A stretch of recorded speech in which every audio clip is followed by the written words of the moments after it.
जय श्री ओम नमः शिदेभ्य। जय श्री ओम नमः शिदेभ्य। जय श्री ओम नमः शिदेभ्य। सर्वमंगल मांगल्यम सर्वकल्याणकारकम प्रधानम सर्वधर्माणाम जैनम जयतु शासनम। पंच परमेष्टि भगवान की, आचार्य श्री गुरुवर कुंद कुंद महाराज की, आचार्य श्री गुरुवर विद्यासागर महाराज की।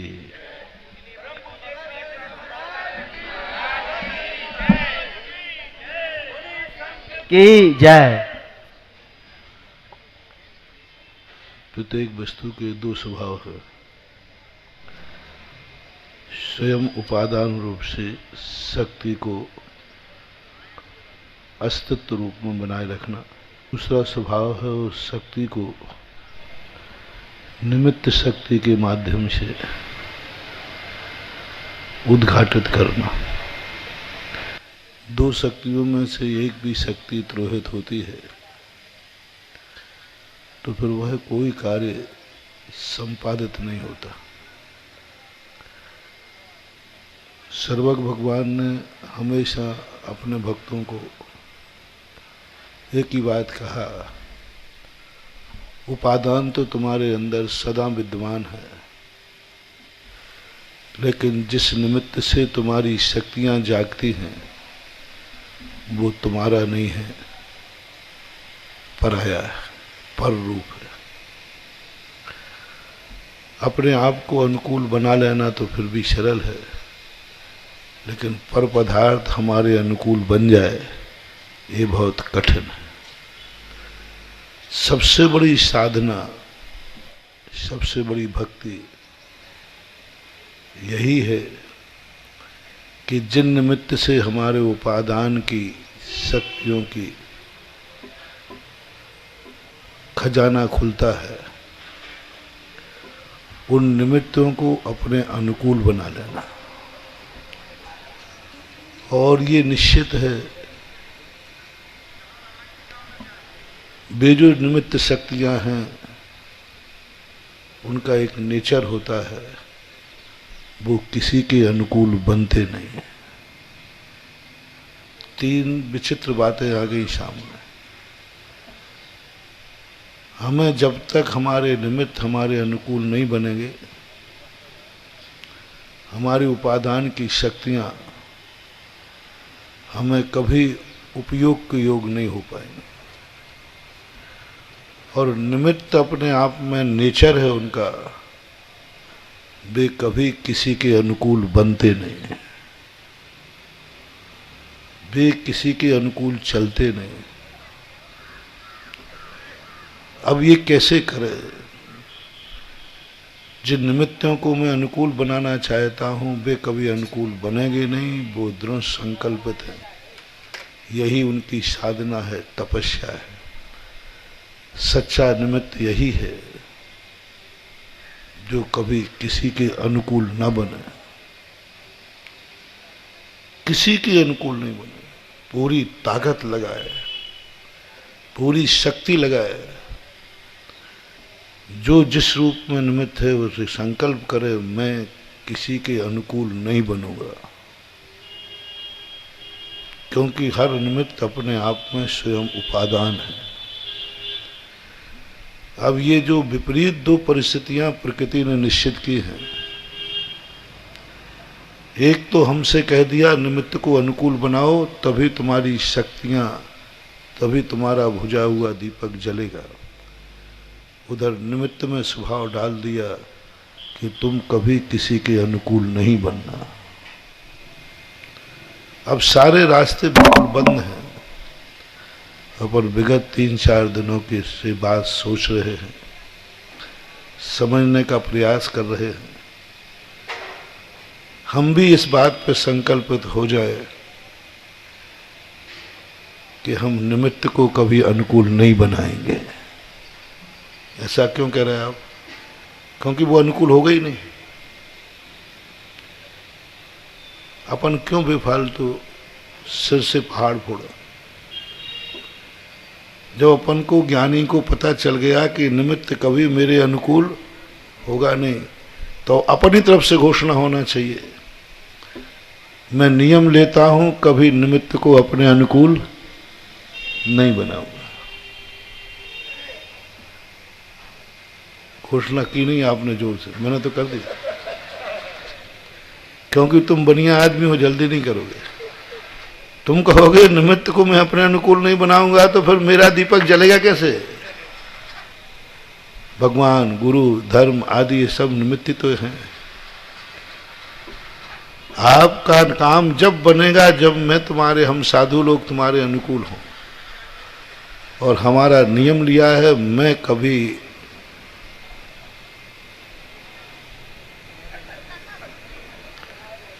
तुम्हारे अनुकूल बनूंगा नहीं, खास तौर से कटने के नियम, नियम है, पक्का नियम है। 9 बार नमोकार मंत्र पढ़ के बताऊं, नियम है मेरा, मेरा नहीं, संसार के सारे साधुओं का। वो कभी श्रावक के अनुकूल नहीं बनेगा। जिस दिन मैं तुम्हारे अनुकूल बन जाऊंगा उसी दिन मेरे मुनि पद और मुनि पद की शक्तियां समाप्त हो जाएंगी। आपका निर्णय क्या है? तुम्हारे अनुकूल बनकर मुनि पद की बलि चढ़ा दूं? बोलते नहीं नहीं ना? तो मेरा नियम कायम रहे, मैं तुम्हारे कभी अनुकूल नहीं बनूंगा, ये नियम है मेरा, कभी नहीं बनूंगा। यदि मुझे अपने मुनि पद की सुरक्षा करना है तो कभी साधु को श्रावक के अनुकूल नहीं बनना चाहिए। जब जब साधु श्रावक के अनुकूल चलेगा श्रमण संस्कृति का पतन होगा, उपेक्षित होगी, धीरे धीरे विलय को प्राप्त हो जाएगी। आप हमारा साथ दें। अब आप एक नियम कर लें, मैं कभी अपने गुरु को, अपने भगवान को कभी अपने अनुकूल नहीं बनाएंगे, भाव भी नहीं करेंगे, प्रणाम भी नहीं करें, कभी ये भाव नहीं लाएंगे काश महाराज मेरे अनुकूल हो जाए, तो मैं तुम्हें समझूंगा कि तुम आर्ष परंपरा को मानने वाले हो, मुनि भक्त हो, हम साधुओं की परंपरा में शामिल हो। कभी नहीं बनाना, भाव भी नहीं करना, स्वप्न में भी भाव नहीं करना कि साधु मेरे अनुकूल हो जाए, मेरी बात सुने, मेरे अनुकूल बोले, मेरे अनुकूल चले, मेरे अनुकूल। कभी स्वप्न में भाव नहीं। जिस दिन तुम्हारे मन में भाव आ जाए समझ लेना तुम श्रमण संस्कृति के विनाश करने वाले साबित सिद्ध हो जाओगे, श्रमण संस्कृति द्रोही कहलाओगे। कभी नहीं बनना। गृहस्थ में भी नियम ले लेना बेटों को, हर व्यक्ति का कोई ना कोई बाप तो है ही।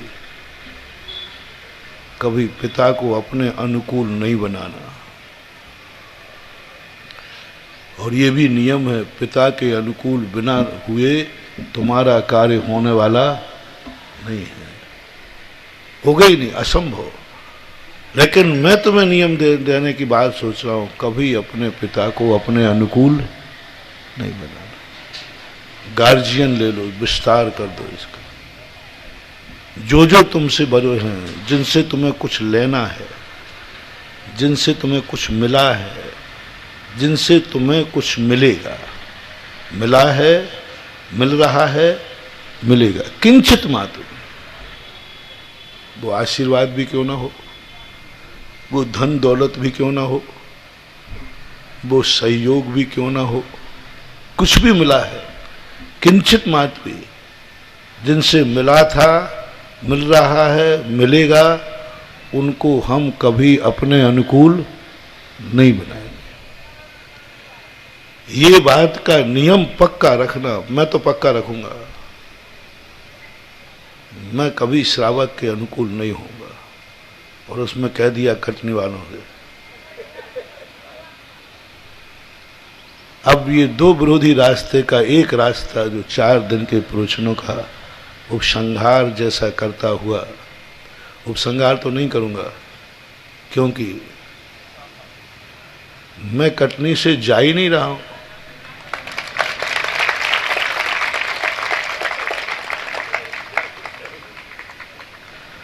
नदियां जब समुद्र में मिल जाती हैं तो नदियों का कोई अस्तित्व नहीं रहता, समुद्र ही रहता है। हम सब दो संग है ही नहीं। अभी तुमने देखा इन 12 दिनों में तुम्हें 2 संग लगे कि एक ही?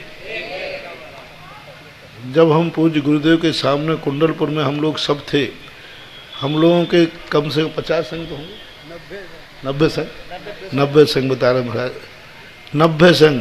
कुंडलपुर में कितने संग थे?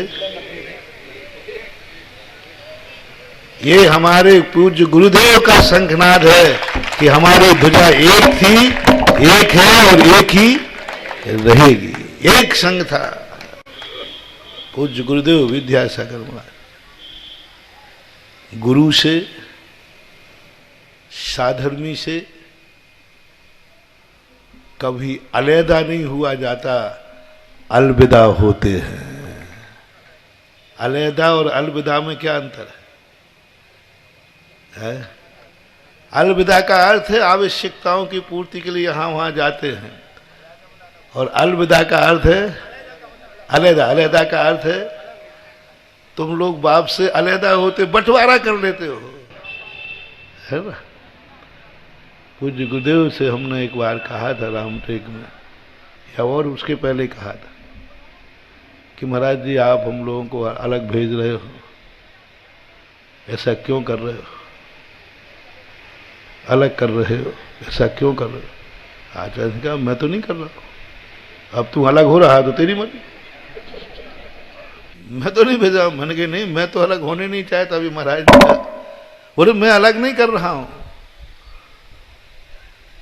मैं अलग कर कहां रहा हूं?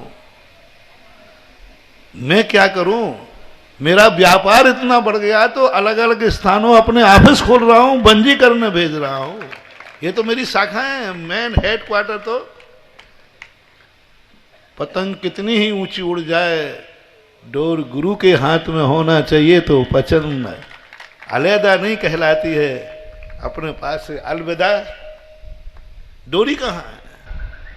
हम सब पूरा संघ हमारा एक डोरी में है, एक रूप है। भारत का पूज्य गुरुदेव का एक ऐसा आगाज है कि वो अपने पास किसी को रखते नहीं हैं। सबसे कम हम लोगों को अपने पास आने देते, सबसे कम अपने पास रहने देते, सबसे कम रखते हैं, सबसे कम रखते हैं, और सबसे ज्यादा सारा संग गुरु के पास ही रहता है, गुरु के पास। तो हमारे लिए अपने जीवन में हम विहार नहीं कर रहे हैं। वीर सागर, विशाल सागर, धवल सागर जी रहेंगे, हम पूज्य सागर दोनों विहार करेंगे तो हम तीनों में भी हम ही हैं और 5 में भी हम तीनों ही। एक माही एक राजे, एक माही अनेक नो, एक अनेक की नहीं संख्या, नमो मुनि निरंजनो। आचार्य सी आ जाए तो ठीक, नहीं आ जाए तो उनकी लहर भी आ जाए। लहर समुद्र से अलग नहीं होती। एक लहर भी आती है तो उसे समुद्र ही मानना चाहिए, और उस लहर को भी ये मानना चाहिए लहर समुद्र की ही है, अर्थात इस लहर में भी समुद्र का ही अंश नहीं, समुद्र की ही स्वभाव है, शक्ति है। अंश तो होते ही नहीं। लहर समुद्र का अंश नहीं होती, समुद्र की शक्ति की अभिव्यक्ति होती है। शक्ति में अंश नहीं होता, शक्ति में मात्र उस व्यक्ति में अंश नहीं होता, व्यक्ति में वही शक्ति प्रकट होती है, और वह शक्ति के प्रकट जो होना है वह स्थितियां बनती हैं। तो 2 बातों पर अपन विचार कर रहे हैं। एक यह है, कभी अपने उपकारी निमित्तों को अनुकूल नहीं बनाना, और अनुकूल बनाए बिना काम चलेगा नहीं। उसका एक तरीका है भावना करना है कि हे भगवान, मैं सदा भगवान के अनुकूल चलूं। मुझे कभी ऐसा भगवान नहीं चाहिए जो मेरे अनुकूल चले। बस कुछ नहीं करना, बस मुझे वो भगवान चाहिए, चाहे मैं तड़प तड़प के मर जाऊं, रो रो करके जीवन गंवा दूं, लेकिन बस मेरी प्रार्थना है प्रभु तू कभी मेरे अनुकूल मत बनना। बहुत बड़ी तपस्या, बहुत बड़ी शक्ति, अमोघ शक्ति, अमृत शक्ति। गुरु को भी कभी अपने अनुकूल नहीं बनाना, माला मत फेरना, एक ही बात करना, भगवान यदि जिंदगी में मेरी साधना है, तपस्या है, तो गुरु कभी मेरे अनुकूल न बने। दया से, करुणा से, भय से, लोभ से मेरे अनुकूल न बने। आप ग्रस्तों को मेरा कहना है, कभी भी भूल करके कभी भाव नहीं करना माता पिता मेरे अनुकूल बन जाएं। प्रणाम करो, कायोश्वर करो, प्रभु बस मेरी दुनिया में हर पाप को मैं सहन कर लूंगा, हर संकट को सहन कर लूंगा, बस एक दुर्भाग्य मेरी जिंदगी में ना आए कि माँ बाप मेरे अनुकूल हो जाए। माँ काम के मन में मेरे अनुकूल बनने का भाव आ जाए कि मैं बेटे के अनुकूल चलूंगा, बेटा जो कहेगा मैं करूंगा, बेटे के लिए जो चीज चाहिए वो दूंगा। ये भाव बाप के अंदर मत आने देना, माँ के अंदर मत आने देना। तुम्हारी जो धारणा है वो मेरे प्रवचनों से कभी मेल नहीं खाएंगे। तुम्हारी क्या धारणा है? इनकी क्या धारणा? मम्मी पापा सदा मेरे, गुरु भगवान और महाराज नमोकार मंत्र, अब महाराज सारी दुनिया मेरे अनुकूल रहे, बस ये सबका सारांश ही है ना। और आज मैं क्या कह रहा हूं समझना, बहुत बड़ी बात। यहीं से अपना पतन शुरू होता है, यहीं से अपना विनाश शुरू होता है। जब अपन अपने उपकारियों को अपने अनुकूल बनाने का भाव समझते हैं, समझ लेना बुरा दिन आने वाला है, बुरा दिन होने वाला है, बहुत जल्दी डाउनफॉल आएगा, बहुत जल्दी आएगा। जब जब महान शक्तियां क्षुद्र शक्तियों के अनुकरण किए हैं, विनाश हुआ। दशराज दुर्योधन के अनुकूल रहे, क्या हुआ? ताश्री द्रोणाचार्य अनुकूल रहे। और पांडवों ने एक ही बात किया था कि मेरे अनुकूल गुरु नहीं हो, मेरे अनुकूल ताश्री नहीं हो। अपन को एक नियम लेने के बाद एक नियम लेना है, मैं सदा इनके अनुकूल रहूं, मैं सदा माँ बाप के अनुकूल रहूं, मैं सदा भगवान के अनुकूल रहूं, सदा मैं गुरु के अनुकूल रहूं, सदा मैं जिनवाणी माँ के अनुकूल रहूं। कभी मेरे मन में इनके प्रतिकूल चलने का भाव ना आए। कभी भी मेरे मन में मैं शास्त्र का जो पन्ना खोलूं, उस पन्ने में जो कुछ लिखा हो उसके प्रतिकूल चलने का मेरा कभी मन ना हो। चल पाऊं या, लेकिन प्रतिकूल चलने का भाव ना हो। शास्त्र के पढ़ने पर, गुरु के उपदेश पर, भगवान की वाणी पर, माँ बाप के आचार विचार पर सदा उनके अनुकूल की चेष्टा करो। और यदि अपन सब उनके अनुकूल, जिनके जो उपकारी हैं उनके अनुकूल चल जाएंगे, तो वे भली हमारे अनुकूल ना होवें, लेकिन उनका प्रसाद हमें ऐसा मिलेगा कि हम जन्म जन्म तक भी उस प्रसाद को पूर्ण नहीं कर पाए। अनुकूल बना करके प्रसाद नहीं लेना है, अनुकूल बन करके प्रसाद लेना है। समझ गया ना सारा? अनुकूल बना करके प्रसाद नहीं लेना है, अनुकूल बन करके प्रसाद लेना है।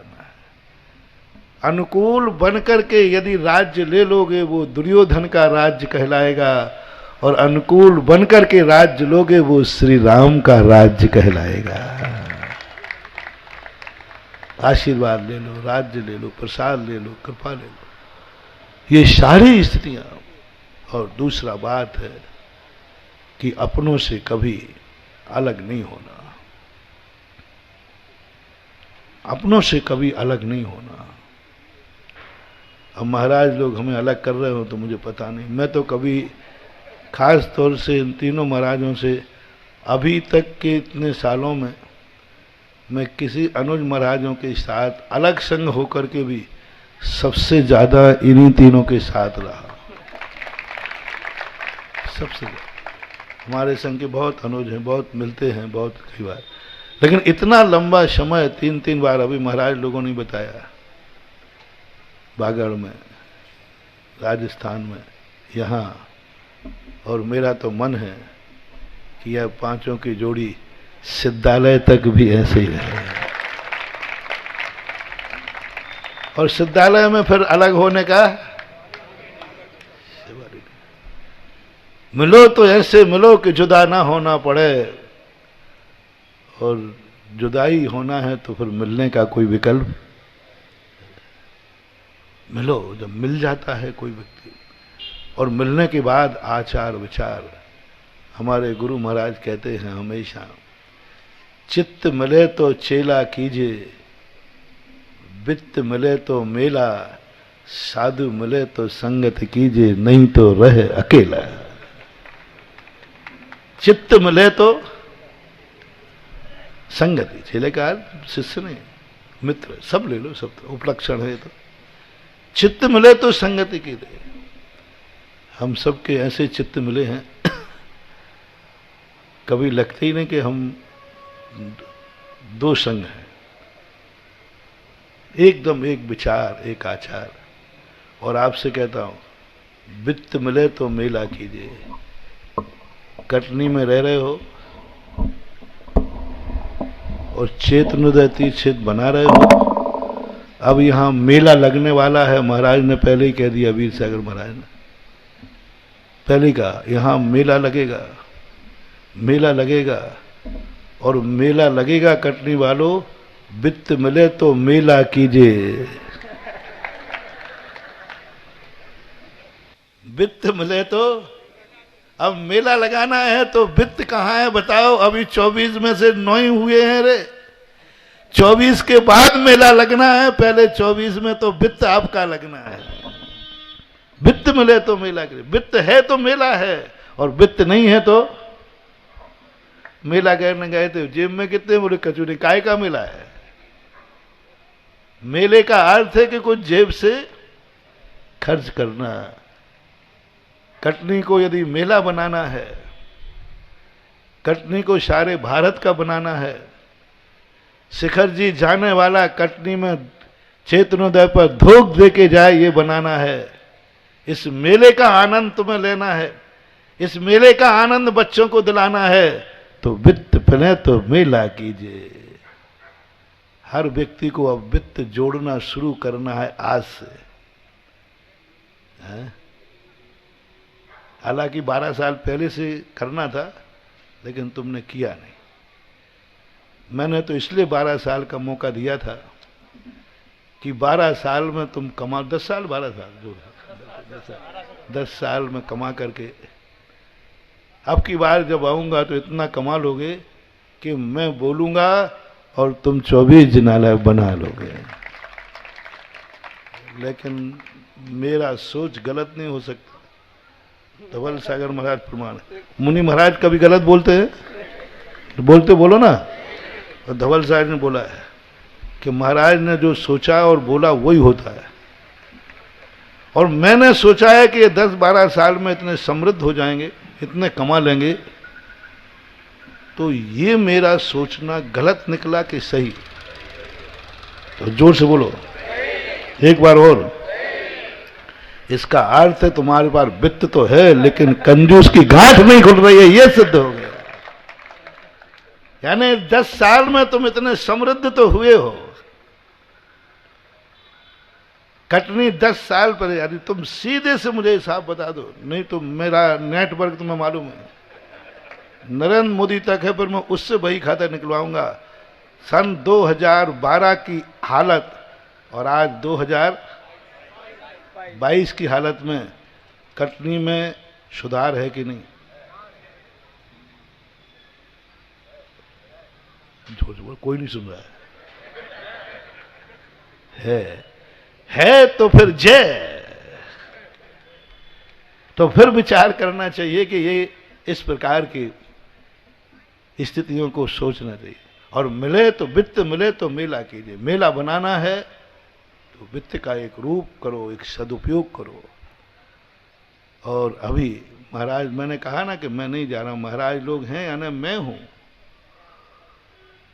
हूं। तो जो स्थितियां अभी हैं, जो शेष बची हैं, आप लोगों को, महाराज लोगों को इसी उत्साह से, इससे भी ज्यादा उत्साह से मैं जब मानूंगा। महाराज जी वगैरह कह रहे थे, अभी विशाल सागर महाराज जी भी कह रहे थे ना कि ऐसा लगता है पता ही नहीं चल रहा है समय का। बस मैं आपसे भी कहना चाहता हूं कि महाराज कह रहे थे हम महावीर जयंती, अपनी कटनी तक कब तक परमिट है? बोले महावीर जयंती तक। अब कटनी वालों को ऐसा कुछ दिखाना है, कम से कम इस भरी गर्मी में ये कटनी न छोड़ पाए, ऐसा तुम उपक्रम करना। हमें तो अभी गर्मी टेम्परेचर कितना है? और जब महावीर जयंती के बाद यदि ये बिहार करेंगे तो कितना होगा? तो तुम्हें बहुत खुशी होगी। ऐसा माहौल बनाना अब कि ये महावीर जयंती के बाद बिहार ही नहीं कर सके। बिहार करना भी पड़े तो जब करें जब आषाढ़ की बरसात की बूंदें चलें, उस समय करें। साधु को दो ही शक्तियां रोक सकती हैं, एक तो बड़ों की आज्ञा, गुरु की आज्ञा, और दूसरा भक्तों का उत्साह है। तो गुरु की आज्ञा तो हम लोगों को इस बार किमिक्षिक वरदान मिला है। किमिक्षिक वरदान मिला है। अब भक्तों का उत्साह है, वो कौन किसको कितना रोक पाएगा वो तुम्हारे ऊपर है। ऐसा अच्छा तीनों महाराज बहुत अच्छी चर्या करने वाले। अब तुम इसी से अंदाज लगा जाओ, मेरे से जिसकी कुंडली मिल जाए वो कुंडली कितनी अच्छी होगी, है ना? बहुत अच्छे महाराज, बहुत अच्छा संघ है और बढ़िया। अभी हमारे लिए तो थोड़ा सा आगे का रूप था, लक्ष्य था।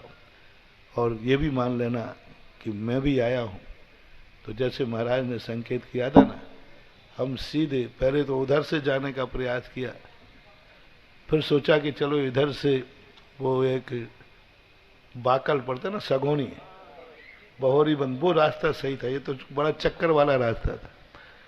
लेकिन बस कहते हैं ना कि जब साधर्मी का, भाई का प्रेम हो तो रास्ते भी बदल जाते हैं।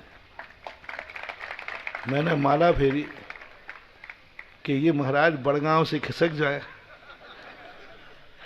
तो हम कुछ, लेकिन बड़गांव छोटा सा गांव, वहीं महाराज रुके और उन महाराजों का वात्सल्य प्रेम था जो हमने रास्ता बदल दिया। और जब रास्ता बदला तो कटनी को छप्पड़ फाड़ के मिल गए। तो अब तुम्हारे ऊपर ये 12 दिन का उपकार हुआ, 10-12 दिन जो यहां में रुका, ये उपकार मिला, इनका श्रेय किसे जाता है? मेरे लिए नहीं, नहीं नहीं, इन तीनों महाराजों को ज्यादा। तुम्हारी भक्ति में इतनी दम नहीं थी कि मुझे बुला लेता है। इन तीनों महाराजों के कारण से मैं आया, तो ये तीनों महाराज कटनी के उपकारी हो गए। और उपकारी के साथ क्या करना है, ये 4 दिन के प्रवचन सुन लेना। इनको अपने अनुकूल नहीं बनाना, बोलो, ग्रहण करना और अपने जीवन में ही भाव करना कि कम से कम इनके कारण से ये मिल गया सब कुछ निमित्त, तो उनके लिए अपना भी बहुत अच्छा और बढ़िया अपनी चर्या। आज साधु की चर्या पले। साधु 2 ही चीजें चाहता है, स्वयं का कल्याण हो, और जब मैं कभी बाहर आऊं तो पर का कल्याण हो। अंदर जाऊं तो स्वयं का कल्याण हो, और बाहर आऊं तो पर का कल्याण हो। सामायिक में बैठूं तो स्वयं का कल्याण हो, और मुंह खुले तो पर का कल्याण हो। आंख झुके तो स्वयं का कल्याण हो, आंख खुले तो पर का कल्याण हो। आंख झुके तो पर का कल्याण, स्वयं का कल्याण हो, नासा दृष्टि, और आंख खुले तो पर का। आंख झुकती है तब साधु धन्य होता है, और साधु की आंख जब खुलती है तो श्रावक धन्य होता है। जब साधु अपने आप को देखता है तो साधु की आंख में बहुत ताकत है। जब साधु आंख झुका के स्वयं को देखता है तो स्वयं की आंखों से स्वयं साधु धन्य हो जाता है, धन्य हो जाता है। तभी तो उस आपको कहते हैं, अवभाग्य मेरो उदय आयो, दरस प्रभु जी को लग, छवि बीत रागी न दृष्टि। जब साधु की नजर झुकती है, उस नजर से साधु स्वयं धन्य होता है अपनी आंख से।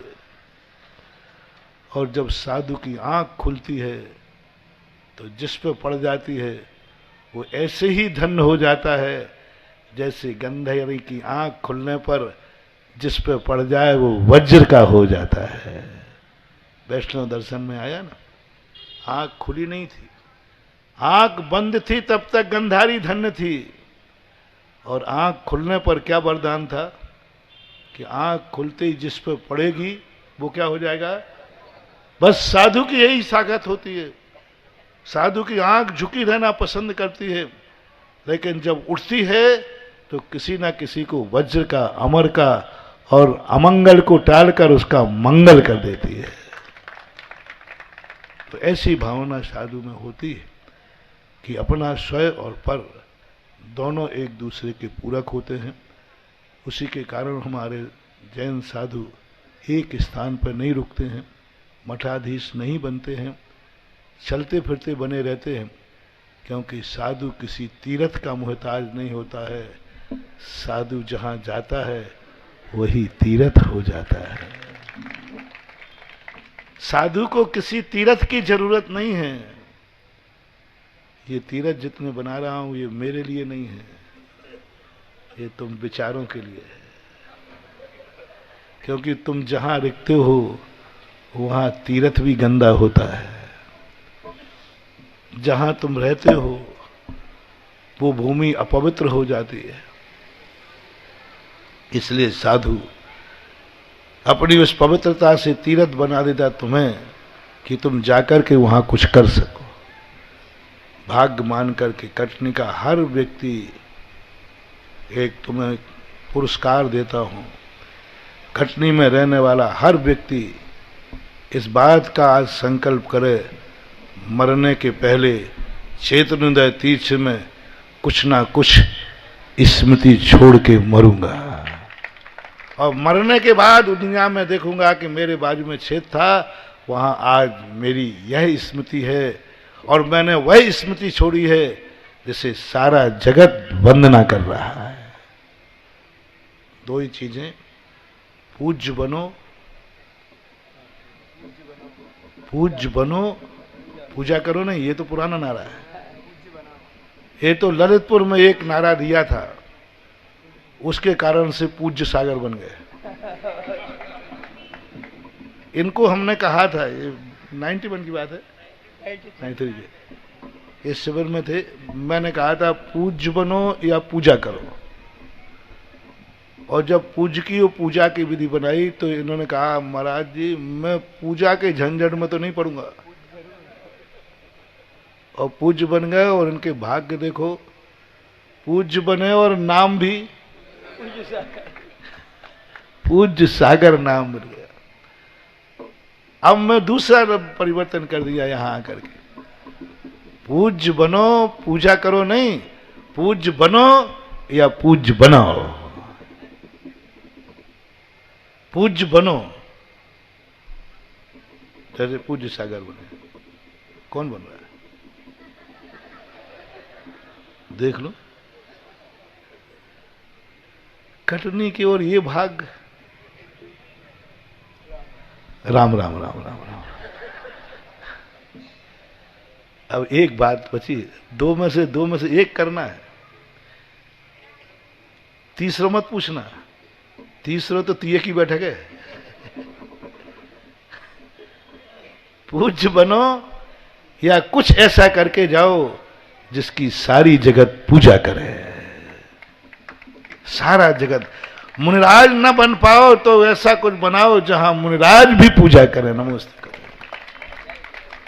या तो मुनि बनकर के पूज्य बनो, और या ऐसा कुछ बनाओ जिसकी मुनिराज भी पूजा करे, नमोस्तु करे।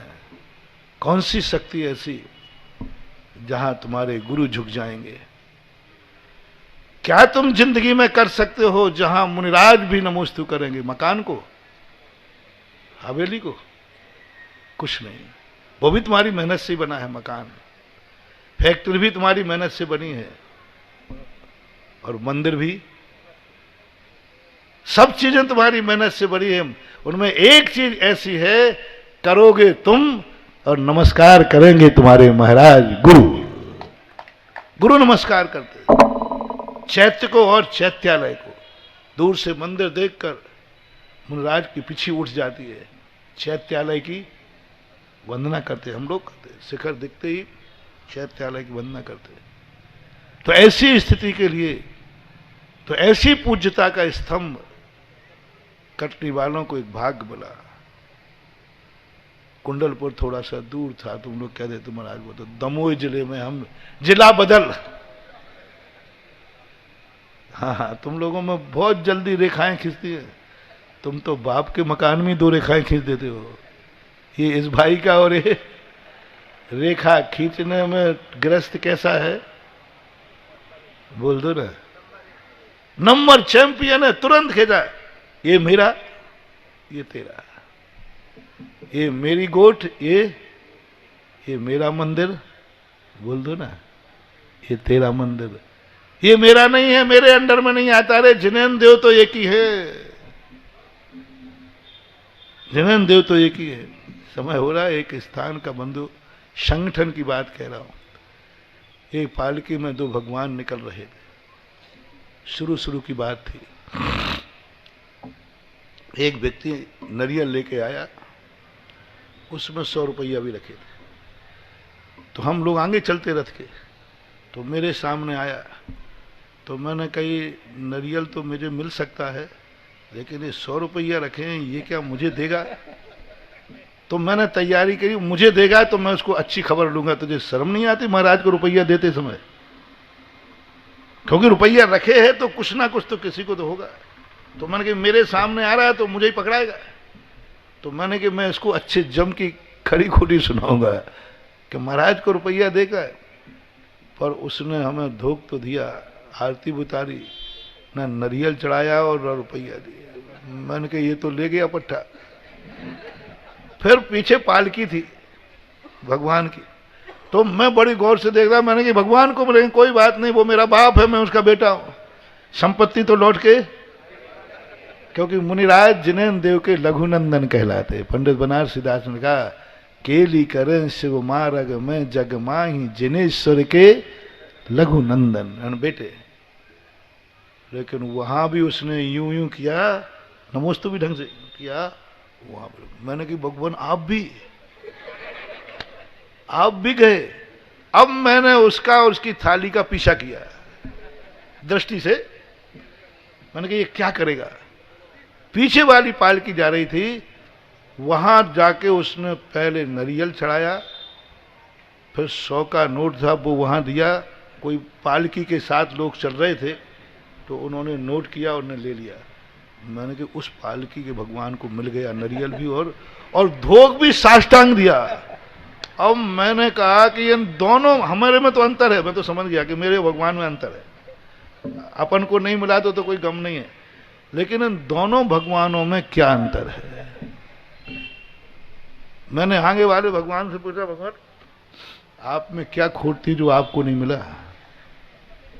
भगवान का जवाब दे बेचारे। अब मेरे मन में दिमाग घूम गया। मैंने कि अंतर क्या है? अंतर क्या है? इसके गांव के मकान हैं, कोई ना कोई अंतर है, कहीं ये गलती मेरे से ना हो जाए, मैं नकली को धोख देता फिरूं।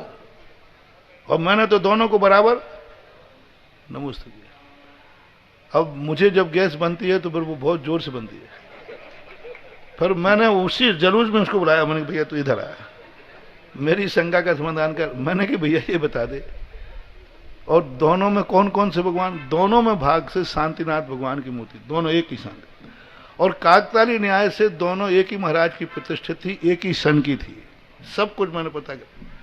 मैंने कि इतना बता दे तू, इन भगवान में क्या कमी थी और उनमें क्या कमी है। यहां तूने यूं किया और यूं करके चला गया, और वहां क्या? बोले महाराज अभी आप नहीं समझोगे। मैंने कि भाई इसलिए तो समझना है। उसने यही कहा, महाराज जी ये बात आप नहीं समझोगे, नहीं समझें तो ये आपका भला है। मैंने कि भैया समझा दे, मैं बिल्कुल बुरा नहीं मानूंगा, समझा दे मुझे। मैंने कहा महाराज जी पीछे वाली पालकी भगवान मेरी गोट का है, और आगे वाला भगवान मेरी गोट का नहीं। कटनी पे घटा दूं? आगे वाली भगवान में कौन से मंदिर ले लूं? कांच मंदिर का है, उधर से चलते। दूसरी पालकी में सेठ जी का मंदिर, वो सिंह जी का मंदिर है ना। हाँ। तीसरी पालकी में बड़ा मंदिर है, चौथी पालकी में वो शांतिनाथ मंदिर है, पांचवी पालकी में बंगला मंदिर है, छठी पालकी में हाउस बोर्डिंग है, और सातवीं पालकी में चेतनोदय है। तुम्हारे पास कितने श्रीफल लेके आओगे? झूठ बोले कौआ काटे, 100 का नोट कहां डलेगा? हाउसिंग बोर्ड वालों का 6वें नंबर पर पालकी है। 5 भगवान पार होते होते होते नरियल और 100 रुपया कहां जाएंगे? और बड़े मंदिर वालों का 3 14 क्या है? मैं स्तब्ध रह गया। भगवान की तरफ देखा तो उस दिन मुझे महाराज भगवान मुस्कुराते हुए, देख ले रे कलयुग का, देख ले तमाशा, मैं भी उसके दरवाजे खड़ा हूं, मैं भी भगवान हूं, मैं एक साथ का हूं। लेकिन इसने नमस्कार, अब बोलो महानुभाव, पूछता हूं 1 मिनट में जवाब देना, वो नमस्कार भगवान को हुआ कि गोट को हुआ? वो नरियल गोट को हुआ कि भगवान को हुआ? वो 100 रुपया गोट को हुआ कि भगवान को हुआ? तो पुण्यबंद गोट को दान देने का लगेगा कि भगवान को दान देने लगेगा? दिया मुझे लालटेन की। क्या हो गया? ये हो रहा है हमारा धर्म। यानी थोड़ी सी इतनी सी स्थिति में हम भगवान में भी रेखाएं खींचते हैं। महानुभाव, भगवान में, गुरु में, हवाओं में, प्रकाश में रेखाएं मत खींचो। हवाओं में रेखाएं मत खींचो। ये पेड़ हमारा है, हमें ही हवा देगा। जड़ तुम्हारे खेत में लगी है, तुम्हारे बंगले में लगी है जड़ तुम्हारी, लेकिन जब वो हवा देगा तो पेड़ से कहना, हे हवा ध्यान रखना, मैंने ही तुझे सिंचाया, मुझे ही हवा देना। पेड़ मान जाएगा? बोलो, पेड़ का ऑक्सीजन पड़ोसी में जाएगा कि नहीं? सूर्य जब आकाश से निकले तो कह देना, मैं ही तुम्हारे सूर्य नारायण पूजता हूं, जो पूजेगा उसी को प्रकाश दोगे, जो पूजेगा उसको प्रकाश नहीं दोगे। तो क्या सूर्य मान जाएगा? नहीं मानेगा। महानुभाव, हमारा मंदिर, हमारा धर्म, हमारे गुरु हवाओं और सूर्य से भी बहुत आगे के हैं। इनकी सीमाएं मत बांधो। इसलिए इसी सीमा को मिटाने के लिए पिछली बार हमने यहां एक आगाज किया था, सारी कटनी का एक झंडा होगा। हर पालकी में कोई मंदिर की पालकी नहीं होगी, सारी पालकी पंचायत की, समाज की होगी। किया था, कुछ चल रहा है। अपनी अपनी पालकी को बनाने वालों में अभी घुटर घूबी चलता रहता, बीच बीच में लहराती है, बीच बीच में पुरानी। कभी कभी धमकी भी है, ध्यान रखना, सुनता रहता हूं, ध्यान रखना। कभी कभी आ जाती है जब, ध्यान रखना, अभी मैंने लिख के थोड़ी दे दिया है। नहीं आना, नहीं आना। जिस चीज पर हमारा धर्म का संकल्प हो गया है उस चीज को आकाश का सूर्य मान करके पूछो, वो मेरा भी है उतना ही, सूर्य पर का प्रकाश मुझे भी उतना ही मिलेगा, पाकिस्तान को भी उतना ही मिलेगा। जब वो निकलेगा तो ये घर नहीं देखेगा कि कौन मेरा है और कौन। ऐसा विस्तार करो, ऐसा अच्छा करो। हाउसिंग बोर्ड की चर्चा आई, पंचायत को समर्पित करो, पंचायती कमेटी बनाए, पंचायत में हिसाब हो, कटनी का हर सार्वजनिक प्रतिष्ठान एक झंडे के नीचे हो, जैसे जबलपुर, ललितपुर बड़े बड़े शहरों का हो। सब कोई आए, ये मत सोचो व्यक्ति को देखकर कभी पंचायत किसी की बपोती नहीं है। पंचायत किसी की आज ये है, कल ये गद्दी ऐसी होती है जो सबकी होकर के भी किसी की नहीं होती। कब बदलते रहते। व्यक्ति को देखकर कभी अपने निर्णय नहीं करना, सब एक झंडे के नीचे हो। जो भी सार्वजनिक स्थल हो, जो भी धार्मिक स्थल, चाहे धर्मशाला हो, चाहे मंदिर हो, चाहे क्षेत्र हो, उनको कभी सीमित नहीं करना। आचार विचार सीमित करना, आमना सीमित करना, लेकिन अधिकार कभी सीमित नहीं करना। उसका एक आनंद अलग होता है। और बहुत अच्छा 10-12 दिन बहुत अच्छे निकले। पहले भी मैं 1-1.5 महीने यहाँ रहा हूँ, और उस समय हम 3 महाराज थे शायद, है ना? 3 हम तो 2 छुल्लक जी थे, 2 तो अभी भी हैं, लेकिन अब महाराज लोग भी आ गए थे। बहुत अच्छा। अब मैं अलहदा नहीं हो रहा हूँ, अलविदा हो रहा हूँ। और अलविदा वाला ऐसा हो ही नहीं सकता कि वो कभी कहीं ना कहीं मिले नहीं। अलहदा हो जाऊं तो फिर कभी नहीं मिलूंगा, और अलविदा हो जाऊंगा तो मिलता ही रहूंगा। कभी हम तुम्हारे पास, कभी तुम पास, ये चलता रहता है। और यही चलता रहे, यही परिणति हो। सबके लिए आशीर्वाद। आज मध्याह्न में कितने बजे रखा? 3 बजे रखा? 2:30 बजे। हाँ, 2:30-3 बजे से जिज्ञासा समाधान। यहाँ तो गर्मी रहेगी, हाँ, हॉल में कर लेंगे। पर उसके बाद जो होगे तुम भी देखोगे, हम भी देखेंगे। कौन सी पालकी में पैसा डालना बता दो। 7वीं पालकी में ठीक है, चेतना देंगे। या तो सारे पैसे के लाओ, 5 पालकियों के 100 लाओ, और 600 लाओ, और 6 नारियल लाओ, और 6 बार धोख दो। और या 100 के 5 भाग कर लो, तुम गरीब आदमी हो ना, 100 के 6 भाग कर लो। और फिर नारियल साबुत मत बनाओ, फोड़ करके 6 छिटके बना लो, एक चिटक दे दो, लेकिन भेदभाव मत करो बस किसी भी हालत में। या तो 6 नारियल करो, या 1 नारियल की चिटक बना लो। क्योंकि क्या, कितना बड़ा, मैं कांप गई मेरी आत्मा, कितना बड़ा अभिशाप मिल गया होगा उस समय जब सामने वाली पालकी को आपने क्रॉस किया होगा, इसलिए कि ये मेरी गोट का नहीं है। फिर तुम कल के दिन कहोगे महाराज हमारे सामने सब हैं, लेकिन कोई मेरी सहायता नहीं कर रहा। सब मेरे सामने डॉक्टर बैठे, कोई काम नहीं कर रहा, कोई मेरे पक्ष में नहीं बोल रहा, सब बोल रहे। क्यों नहीं बोल रहा? तुमने कभी गोट की पालकी का विरोध करके साइड से निकलोगे। मेरी आत्मा कांप गई उसके साइड इफेक्ट से। जिस समय ये साइड से निकला, इस पालकी की उपेक्षा की, क्योंकि दूसरे पालकी, उस समय जो उसको नकारात्मक अभिशाप मिला, महानुभाव, वो 100 भाव तक वो अभिशाप को नहीं हो पाएगा। क्योंकि सामने वाला भी जिनेन्द्र देव ही है। ये होता एक खोटा देव है, ये होता कि एक खोटा देव है, जिनेन्द्र देव ही है।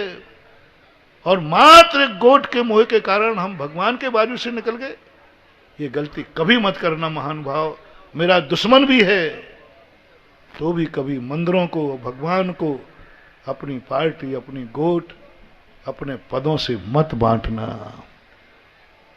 अपने पदों से मत बांटना। यहां मेरा पद है, यहां मेरी गोट है, यहां मेरे बाप की वसीयत है, यहां है, ऐसा जिनेन्द्र देव में मत बांटना। जिनेन्द्र देव में तो एक ही बात सोचना, जहां जिनेन्द्र देव है वही मेरा सब कुछ है, चाहे वो इस गोट का हो, चाहे जिनेन्द्र देव को देखो, गोट मत देखो। मैंने उस समय वहां इतना प्रवचन दे करके और सबको समझाया, ये गलती मत करो, कल के दिन रोते आओगे, आंसू पहुंचने वाला नहीं मिलेगा। और पीछे वाला भगवान तो देगा महाराज साथ, आगे वाला नहीं देगा तो नहीं देगा। बोलो तुम तो कम थोड़ी हो महाराज, आगे वाला नहीं देगा, पीछे वाला तो देगा। पीछे वाले भगवान से पूछा मैंने कि भगवान आपकी क्या मर्जी है? बोले इसने मुझे श्रीफल नहीं चढ़ाया है, इसने अपनी गोट को श्रीफल चढ़ाया है, तो इसका साथ गोट ही देगी, मैं भी देने वाला नहीं। और यदि काकताली न्याय से वो भगवान उस पालकी में बैठ जाते तो तुम्हारा तो उन भगवान वो सर्वज्ञ है, सब जानते हैं, तूने मुझे श्रीफल नहीं चढ़ाया है, तूने किसको चढ़ाया है? गोट को। गोट ही तुम्हारी, तुमने श्रीफल चढ़ाया है मलकियत को कि इस आयतन में मेरा ट्रस्ट है, मेरी मलकियत है, मेरा अधिकार है, मेरी हुकूमत है, इसलिए तुमने श्रीफल चढ़ाया। तो भी तुम उन भगवान का हलवा मिले न मांडे, 2 ही दिन से गए पांडे। इधर से भी गए और उधर से भी गए, और दोनों से जो चले गए उसे कौन बचाएगा? इसलिए एक रूप से एक का समय काफी हो गया, और सभी के लिए आशीर्वाद। महावीर भगवान ने